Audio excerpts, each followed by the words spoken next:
you will say, if you took the identity question, it could be discuss the relationship between, self-identity and organisational identity. You would discuss comparisons, because it's all, you will read more in the vast majority of topics other than identity in the core text. You will get other frameworks or other theories that I haven't introduced, but you'll be able to categorise them. I don't categorise them any different to anybody else. So discuss means you provide a fairly comprehensive overview, and it can only be an overview because it's an exam question, and you've only got an hour to answer it. And when you have a discuss question, you would talk about why the interest. If we want to, if there was a discussed question about power, one of the things you would talk about, apart from different ways of perceiving power, would be why the interest in power. Where are we at with power research, and is power deployed differently in contemporary organisations? There's a lot of scope. I don't write model answers. I have to write indicative answers for the external examiners. And this is a topic where we always say, this is a field, where there are multiple perspectives. So I say things like, an indicative answer might include this, and this, because there's a lot to know about each subject. Yeah? So that's a discuss question. When you have a critically evaluate is usually linked to a statement. It could be critically evaluate, let's see, I'm making this up, obviously. Contemporary organisations are no longer characterised by bureaucracy. Critically evaluate that statement. Yeah. So it's clearly about organisational design, and you may then decide that you're going to support that statement, or you're going to refute it. You're going to say that statement isn't correct. So that's not to say, so a critically evaluate statement, you shouldn't really finish by saying it depends. You should either support the statement and then give organisational examples, explain different new ways of organising.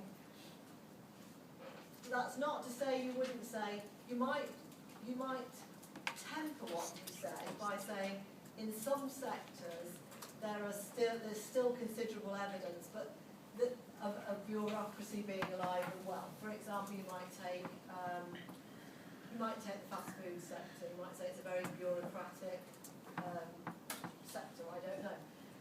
So it's not to say you can't qualify your answer, but you should really argue either for the statement or against the statement.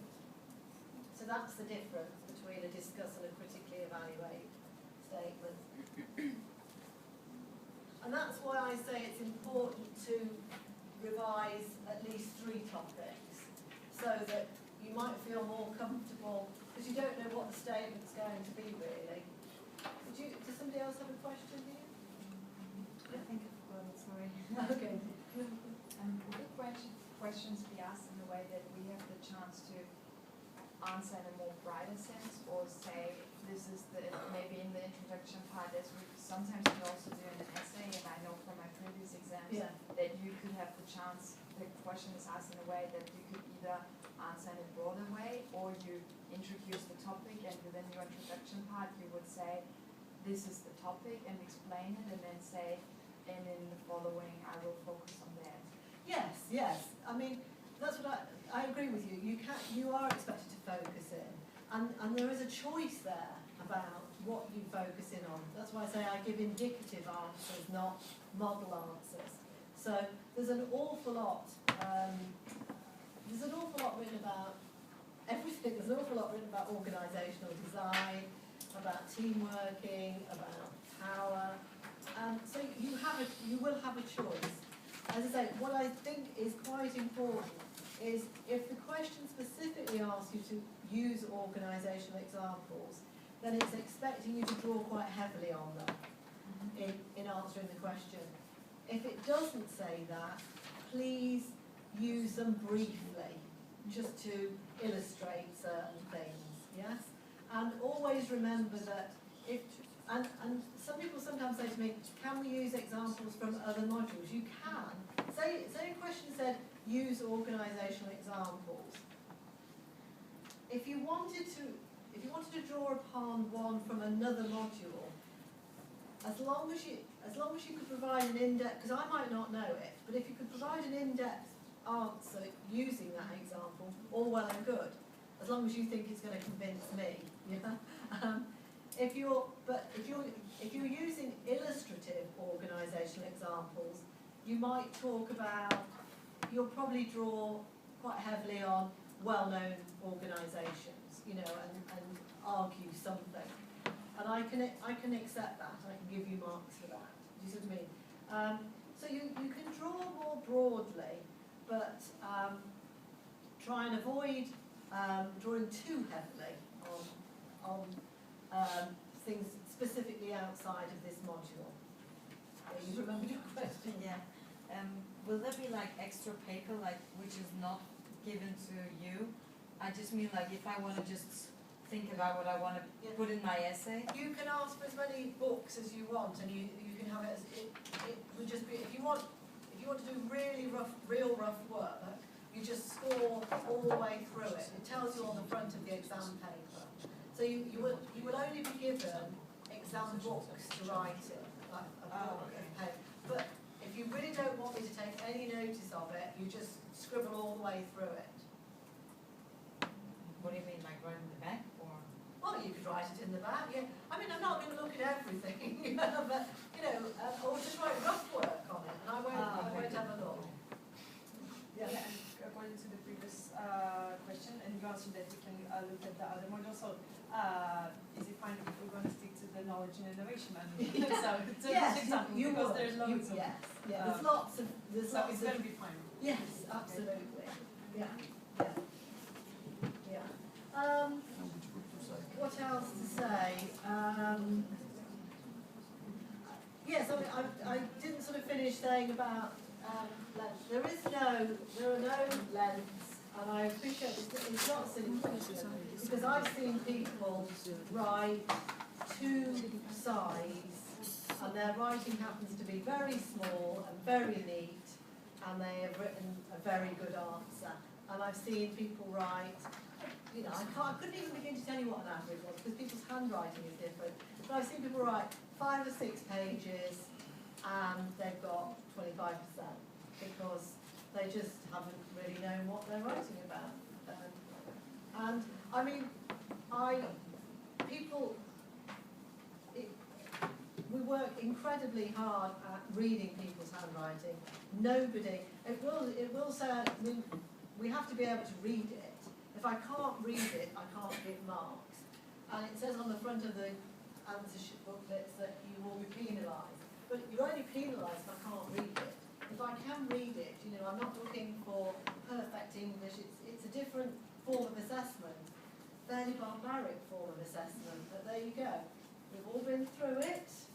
I think I had somebody say today. I remember when I did my masters was all. No, my masters was all coursework. It was no exam.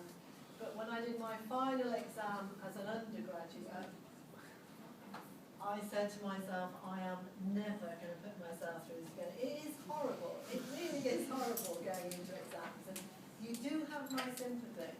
I then went very strategic and chose something that was all coursework. But you know, I think, as I say, it's not a memory test. It's about understanding. And if you do, I mean, I will give you a session after the break where we'll look at a couple of previous year's questions, see how to answer them. But it's about understanding, and we look to give marks, not take marks away. So if you can stick to the, you know. Yeah. No, I just have a like a formal question. If we have a lot of spelling mistakes. Oh, that doesn't count. Oh, okay. So as long as I know what you mean by the word, yeah. Okay. And what's the percentage of people passing the class? Yeah. From the first So, attempt? it's very interesting actually, because with the masters, obviously that you're about 170 students. What's quite interesting is when you go to an exam board, because there are patterns. I mean, the vast majority pass, yes, they pass, but the same people tend to fail several things. Do you see what I mean? So, well, I suppose, I don't know, I really couldn't, you'd have to ask one of the exam board secretaries how many people pass.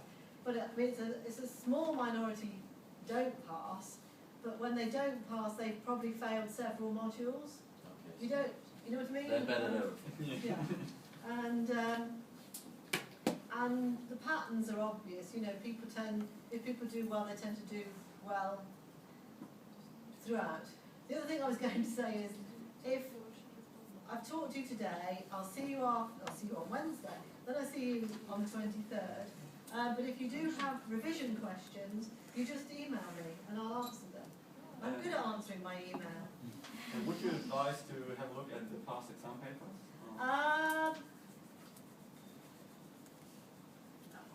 I suppose so. I personally actually haven't looked at the previous. Don't look at last year's exam paper. That was given by an external. Previous years it was Cliff.